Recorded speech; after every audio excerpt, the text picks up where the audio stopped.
Tepache. Hola amigos, hoy voy a hablarles sobre las prácticas alimenticias y clasificación social.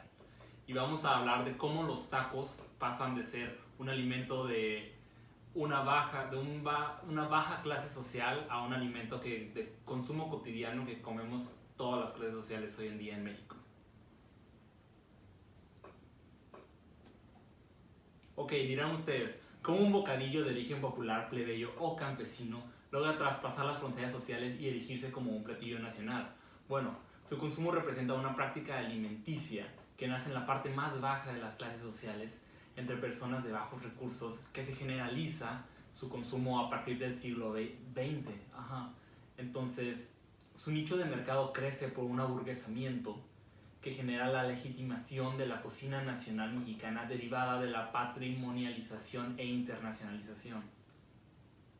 Su fenómeno de legitimación se deriva de estos dos procesos. El primero es interno, la patrimonialización, y procede que evidencia la forma en la que los diferentes terruños del país contribuyeron a definir la cocina nacional mexicana gracias a, entre otras cosas, nuevos espacios sociales, como en este caso que vamos a hablar, las taquerías. El segundo proceso es externo e ilustra la manera de cómo los bienes culturales se legitiman por la forma en que circulan por mercados transnacionales, por ejemplo, las tortillas en Estados Unidos. Como dato curioso, la industria de la tortilla en Estados Unidos hoy se posiciona como el segundo producto de pan, solamente después del pan de caja, como el pan de sándwich. Y su industria se evaluó en el 2009 en $6,000 millones. Luego, nuestro primer caso de estudio habla sobre los tacos de barbacoa, específicamente en la ciudad de Monterrey, Nuevo León, y cómo su consumo ilustra la manera en la que una práctica popular asociada a la pobreza pasó a ser una práctica alimenticia generalizada entre la población. Entonces, los tacos de barbacoa nacen de la técnica precolombina del cocimiento de la carne en un pozo cubierto con pencas de maguey. La técnica fue traída a Monterrey principalmente por personas del estado vecino de San Luis Potosí, y anteriormente era un alimento de consumo ritual. Se usaba solo en ocasiones especiales, incluso ya en la época contemporánea, como bodas, 15 años y bautizos, por su proceso tan elaborado que conlleva. Entonces ahora pasa de ser un alimento ritual a un alimento de consumo doméstico, y en cuya transformación de uno a otro ha habido numerosos actores involucrados. Por ejemplo, estaban los barbacolleros, que eran las personas que elaboraban la birria, la barbacoa, en un punto específico, pero estaban establecidos ahí. Ahí llegaba la gente anteriormente de bajas clases a comer la barbacoa. Después se incluyeron los corredores, que son básicamente vendedores ambulantes, cuyo papel es fundamental para la difusión del consumo de barbacoa, porque ellos llevaban la barbacoa del punto de producción a lugares, a espacios de mezcla social, como puede ser el centro de la ciudad, o paradas de autobuses, o plazas, parques y demás, donde ellos vendían la carne.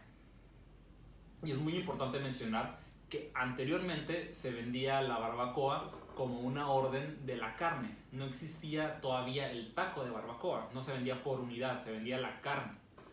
Esto porque hasta los 50, que se industrializa la tortilla, que se vende así como lo conocemos en las tortillerías, se introduce en las taquerías y ya se vende el taco, que es una forma más práctica de comerlo.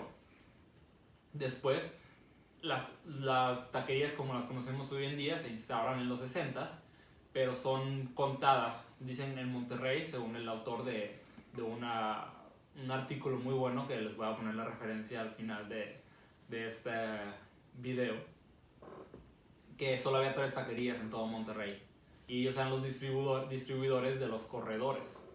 Entonces, en los años 80 viene la llamada década perdida, en la que hubo una crisis económica generalizada en América Latina. Entonces, el estilo de vida que genera una crisis económica encaja, más bien, el papel del taco encaja perfecto en el nuevo modelo, que es este estilo de vida un poco más, um,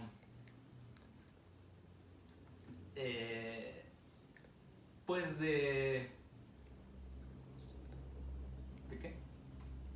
Puedes decirlo, no lo pares. Austero. Austero, ajá. Continúa, ¿vuelves a grabar? ¿Lo pusiste pausa o algo así? ¿Lo paraste? ¿Solo sigues grabando? Ah, ok.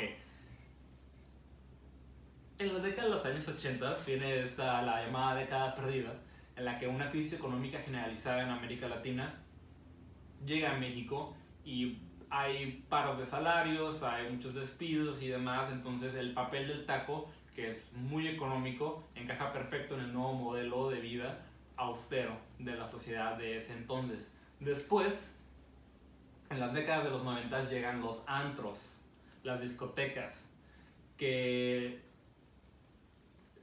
es muy complejo el papel de las discotecas en la inclusión del taco, en el consumo de la difusión de la cultura del taco, porque las discotecas eran un punto de aglomeración de gente, era un punto de encuentro social, había muchas personas. Después, las discotecas traen consigo este modelo de distensión social y de abandonamiento del conservadurismo y un relajamiento social.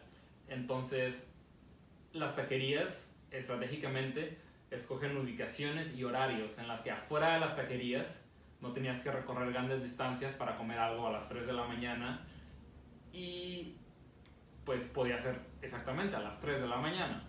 Entonces, ahí comían tanto los empleados de las discotecas como los que asistían a las discotecas.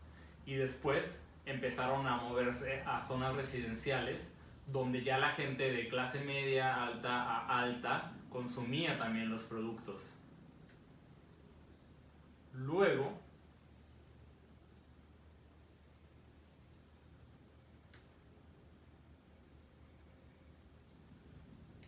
así como que ahí se cortó y ya regresa. Después existen mutaciones del mercado alimenticio, como cuando cambian la carne de cabeza por labio de novillo. La carne de cabeza era fresca y se conseguía en los mercados mexicanos, y la carne de labio de novillo se conseguía congelada, importada de Estados Unidos.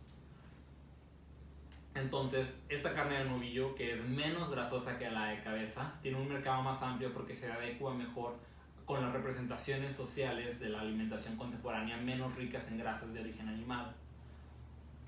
Después,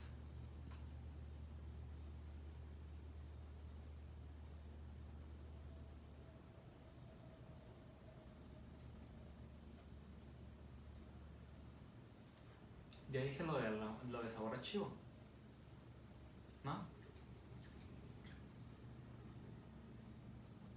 ¿Cuánto va, 8. Ay, está muy largo. No, pero corta el Mario. Espera, no lo quites. Vamos a darle el chivo.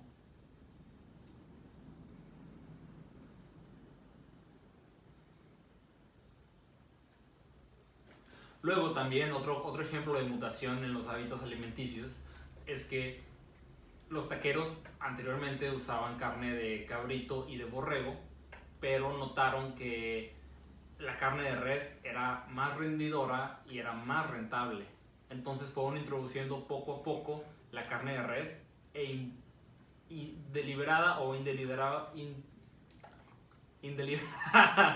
Ok, desde el principio.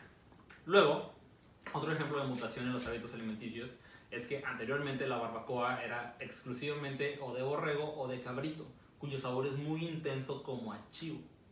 Entonces, deliberada o indeliberadamente, fueron introduciendo carne de res, no por esta cuestión del sabor, sino porque la carne de res es más rentable y es más rendidora. Entonces, a ellos les convenía más. Así que fueron introduciendo poco a poco la carne de res, y esto generó un impacto de mayor aceptación en otros grupos sociales porque sabe menos a chivo.